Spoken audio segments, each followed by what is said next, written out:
Hello ಕುಡಿ ಕುಡಿ ಕುಡಿ. ನಾವು ಹೆಣ್ಮಕ್ಳು ಎಷ್ಟೇ ದುಡ್ಡು ದುಡಿದ್ರು ಗಂಡನ ಹತ್ರ ಕಾಡಿಬೇಡಿ, ದುಡ್ಡು ಈಸ್ಕೊಳ್ಳೋದ್ರ ಖುಷಿನೇ ಬೇರೆ. ಬೇರೆಯವ್ರ ಬಗ್ಗೆ ಗೊತ್ತಿಲ್ಲ, ಬಟ್ ನಾನಂತೂ ಹಾಗೆ.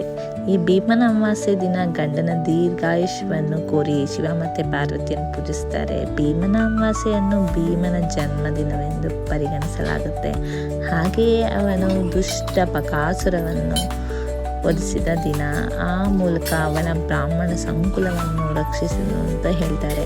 ಈ ಆಷಾಢ ಕೊನೆಯ ದಿನವನ್ನು ಭೀಮನ ಅಮಾವಾಸ್ಯೆ ಎಂದು ಗುರುತಿಸಲಾಗುತ್ತೆ. ಗಂಡ ಹೆಂಡತಿ ಅಂದರೆ ಯಾವಾಗಲೂ ಈಕ್ವೇಷನ್ ಥರ ವರ್ಕ್ ಆಗಬೇಕು. ಸ್ವಲ್ಪ ಅಪ್ಸ್ ಆ್ಯಂಡ್ ಡೌನ್ ಇದ್ರೂ ಬ್ಯಾಲೆನ್ಸ್ ಇಲ್ಲ ಅಂದರೆ ಜೀವನನೇ ಉಲ್ಟಾ ಆಗಿಬಿಡುತ್ತೆ.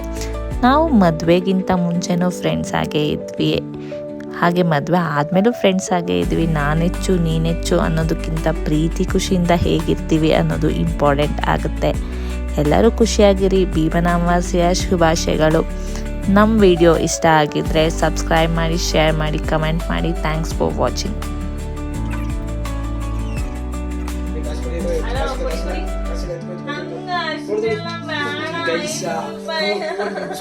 ನಂಗಷ್ಟೆಲ್ಲ ಬೇಡ, 500 ರೂಪಾಯಿ ಬೇಕು. ಕ್ಯಾಶ್ ಇಲ್ಲ, 500